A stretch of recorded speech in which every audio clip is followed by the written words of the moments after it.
Aloha. Have you ever driven on a street here in Hawaii and wondered, where did the street get its name from?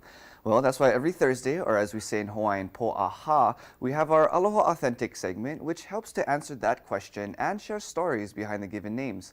For the month of October, or Okakopo in Hawaiian language, we are highlighting street that carries the names of past royals. This week, we visit Keʻeaumoku Street. In the Ahupua of Manoa, in the moku of Kona here on Oahu, stands a busy street that carries the name of a high chief in old Hawaii and a dear friend to King Kamehameha the Great. We're talking about Keʻeaumoku Street. Commonly mispronounced as Keʻeaumoku, this busy street goes from a residential area up against the mountains and leads you straight into Ala Moana Center near the ocean. The appropriate way to pronounce this street name is Keʻeaumoku, and it gets its name from Keʻeaumoku Pāpaʻiahiahi, a close friend and a dear advisor to King Kamehameha the Great during his conquest to unify all the Hawaiian Islands. He is also the father to the famous Queen Kaahumanu, one of the most powerful ladies in all of Hawaii. In our island's history, there are a few other people carrying this same name: Keʻeaumoku Pāpaʻiahiahi himself, his son Keʻeaumoku II, who was also a past governor of Maui, and Keʻeaumoku Nui, grandfather to King Kamehameha the Great. Did you know? Now you do. Now I do. Thank you, do. Kamaka.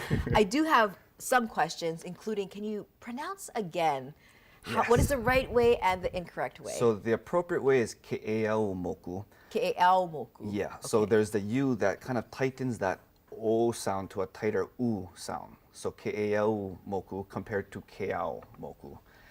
It takes a little bit more time to think about it, and I think that's why a lot of times it's just it's just Keʻeaumoku, we're just going to say it. But to take the attention, because of course he is a very respected man in our history. So you kind of emphasize the middle part then, yeah, right? Keʻeaumoku. Keʻeaumoku. Yep. Okay, thank you. Now, we talked a lot about Queen Kaahumanu in the past. What was the position that she held in the kingdom? So her position again is known as Kuhina Nui, and she created that position for herself, and it was similar to a prime minister along with the Queen of England, let's just say. So the King Kamehameha II, Liho was his name, really stood as that symbol of the sovereignty, as he was so young and not as experienced as Queen Kaahumanu was. So she created that position so she could be that political power behind him. Wow, she was forward-thinking. Forward-thinking, a very, very powerful lady. Love it. All right, now if someone has a street they would like to suggest to you, Yes, of course. So if how you could have they a do that? suggestion, they could definitely email me at kamaka.pili@khon2.com.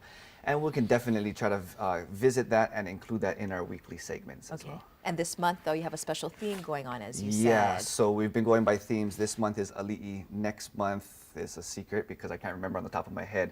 But we can put in one for you throughout each month. Yes, I love it. Okay, now we do have to take a break, but when we come back, we continue our Aloha Authentic segment. Yeah. Good morning, guys. Yes, we're here at Bishop Museum where we're speaking with the experts here and historians to get a better understanding of the street we're talking about this week, which is Keʻeaumoku Street.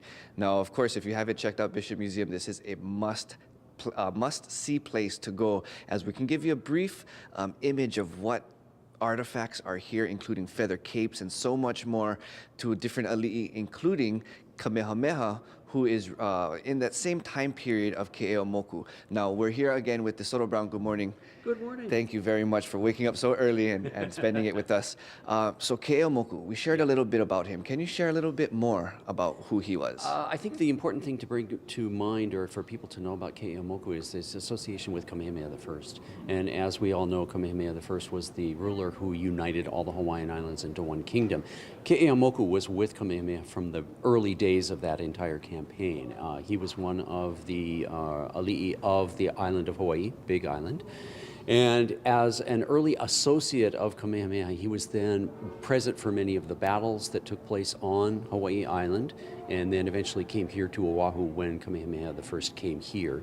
And that entire process of uniting the Hawaiian Islands was a lengthy one. It was about 20 years that all of that took place, and there was some diplomacy involved on the part of Kamehameha, but there also was a lot of warfare. So there was a lot of bloodshed, and there was a lot of strategizing, moving men around, etc. So Keʻeaumoku was one of the people involved, deeply involved, in that entire warfare process. And of course, Hawaii Island is big enough to have required a number of different battles because there were a number of different rulers of that island.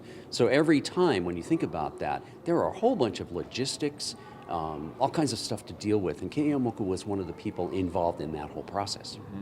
Now, when we learn about Kaahumanu, which we did a segment on her a little earlier, we've also learned that she was very much in that diplomatic sense as well, correct? Yeah, Kaahumanu was an important person a little bit later on after Keʻeaumoku because she was the first person to be named Kuhina Nui, and that was a title that meant the highest level of advisor to the ruling king. And because she was at a time when Kamehameha the Second became ruler, and he was just a young man, and he had a very short rule because he died when he was still a young man when he had traveled to England. So she was kind of the power behind the throne. So this is the daughter of Keʻeaumoku, who we're speaking about now, Kaahumanu, who of herself was a very important person. Now, one person who we speak about a lot when we're talking about Hawaiian culture and Hawaiian history is definitely Auntie Mary Kawena Pukui, Yes. who definitely made her footprint here at the museum. Now, you shared a little bit about her dealing with naming Hawaiian streets, and at this point, there is actually a law requiring Hawaiian names. Can you share something about that? Well, there is a law, there was an ordinance on for the city and county of Honolulu that all streets have to have Hawaiian names. So Hawaiian streets that don't have Hawaiian names, we know have to be from a much earlier time period. King Street, Smith Street, Bethel Street, downtown Honolulu, for example, is where those particular streets are. After the law was passed, it was necessary to consult with people who were fluent in Hawaiian and who had a lot of cultural knowledge. Mary Kawena Pukui is really the leader in the 20th century of the preservation of Hawaiian knowledge, cultural knowledge, and Hawaiian language. And so she, in fact, during her lifetime was consulted for naming streets. But the books that she wrote, either wrote or co-wrote, there's a Place Names of Hawaii book, and then there's also, of course, the Hawaiian Language Dictionary, which people today will make use of for making up or creating new Hawaiian names for newly created streets. So if Mary Kawena Pukui had not spent her lifetime gathering and disseminating and preserving Hawaiian knowledge and Hawaiian language, we wouldn't be able to have the streets that we know today have Hawaiian names. And I think it's extremely important that the Hawaiian language is carried on through the names that are used for streets as well as place names.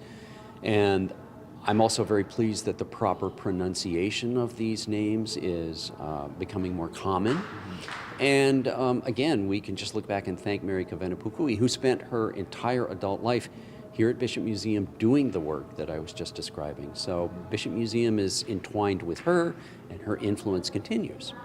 Thank you very much, Nisoro. You're very That's welcome. so ono, or as we say in English, delicious, but very delicious to the ear and the soul. So again, here, Bishop Museum, if you haven't checked it out, this is a must-see place to visit.